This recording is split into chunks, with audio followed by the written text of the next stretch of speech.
Hello and welcome to Across Africa. I'm Georgia Calvin-Smith with our weekly look at stories from across the continent.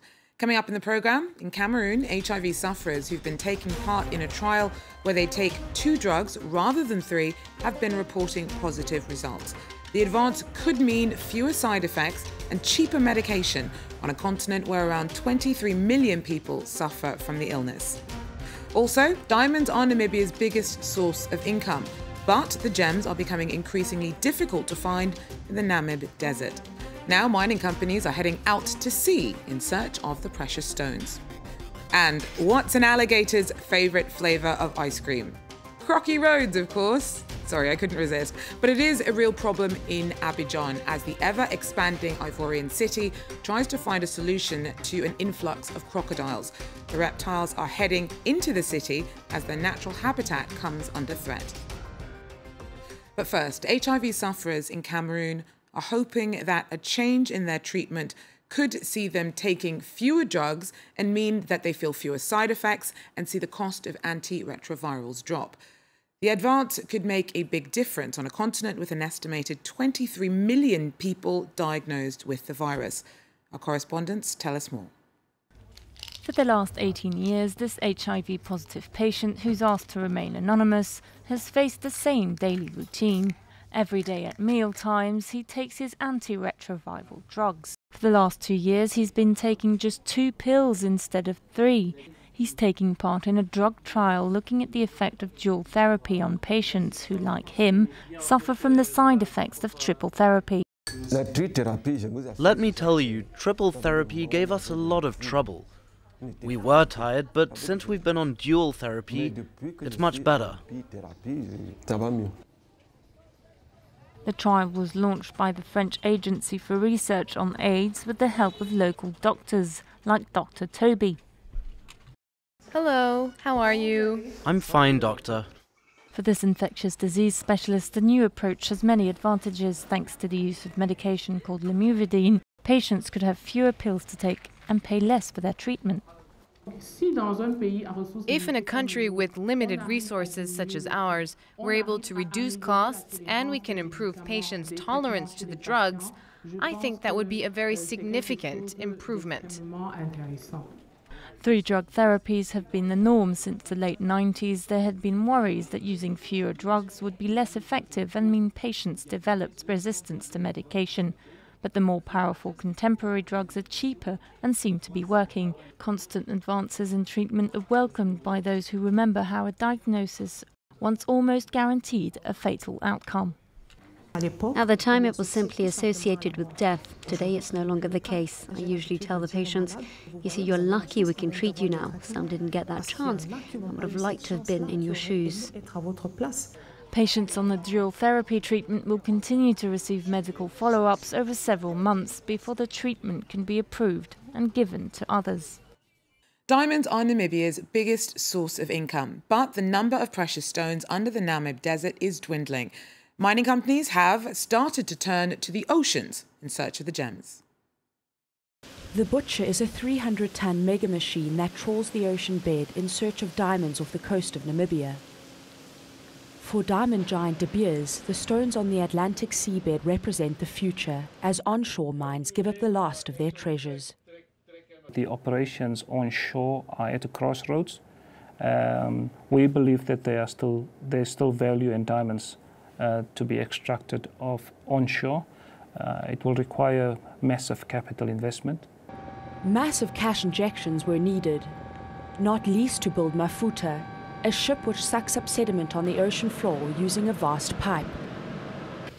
The diamonds are filtered out and transferred to retention cans, without the need for any direct human involvement. Those on board have to cope with extreme weather conditions while trying to minimize the damage done to the seabed. There is disturbance, but the natural events around us are far in excess, and the rehabilitation period is fairly short. Undersea extraction produced 1.2 million carats in 2016, 2/3 of Namibia's total haul. But the partnership between the Namibian authorities and De Beers has faced criticism. Namibian diamonds are better quality and sell for higher prices than stones from neighbouring countries.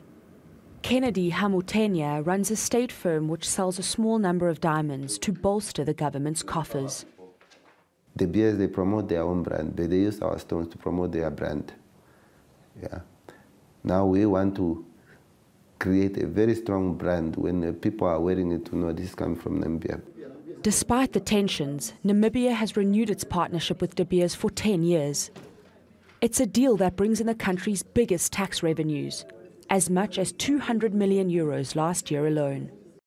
South African authorities are trying to raise awareness about the risks of traditional male circumcision.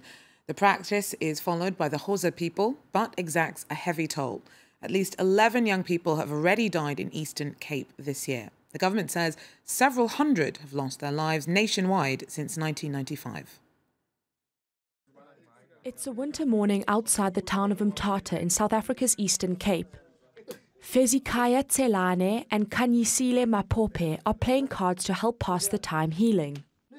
They recently began their journey to manhood, a rite of passage among ethnic Xhosas that includes ritual circumcision.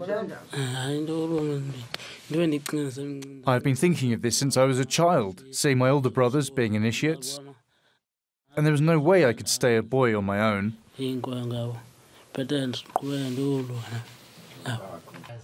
Families appoint a bush doctor who is responsible for the well-being and recovery of the initiates post-circumcision. If you go to the hospital, you're not a Xhosa man, because in our culture, we're not allowed to use pills or any injections, you see. You have to use that leaf until you are proper healed. That leaf works pretty well with that sore. Since 1995, several hundred initiates have died after undergoing ritual circumcisions. Health officials are concerned about illegal doctors and boys being pushed into manhood at too young an age. It must be only the one who is 18 years of age who must go into the initiation school. But you'll find out now there are still those boys, young boys who are 13, 15, who decide to go without the permission of their parents. But Fezikaya, 20 years old and doing well in recovery, is excited about the future and the new status he has acquired in his community. As a boy, you get up to mischief. You're only taken seriously once initiated. Some are even regarded as criminals, but once you're initiated, you learn how to become an adult.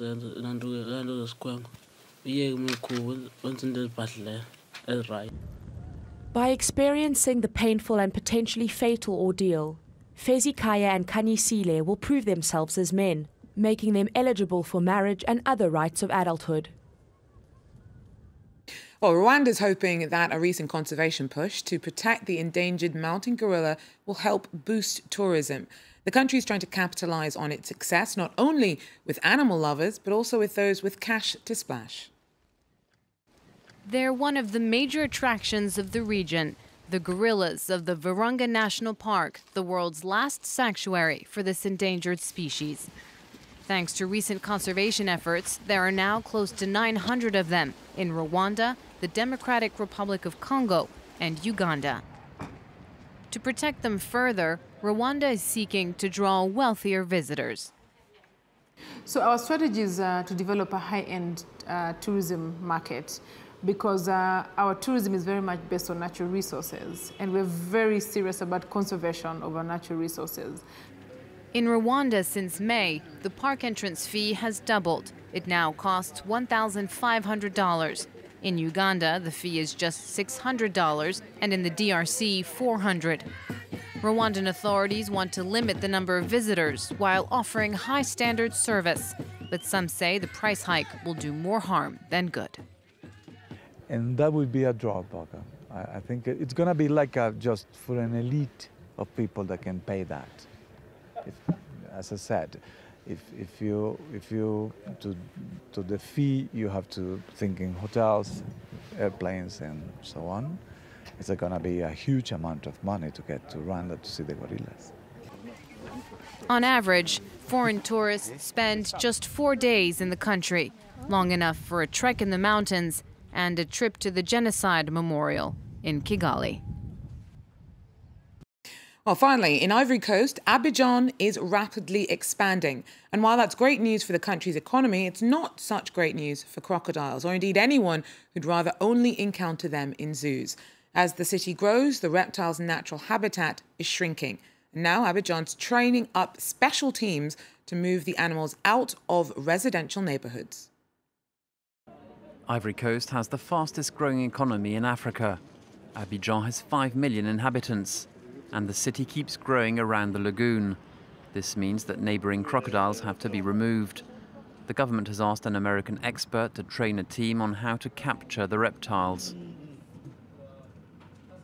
As the city has become bigger and bigger and the people that live here depend less and less on fishing and hunting, crocodiles have kind of found the lagoon system to be a sort of a tranquil retreat, and so they're kind of repopulating the area. The rescue workers train in Abidjan Zoo. They learn how to capture and tie the animals up without losing a finger.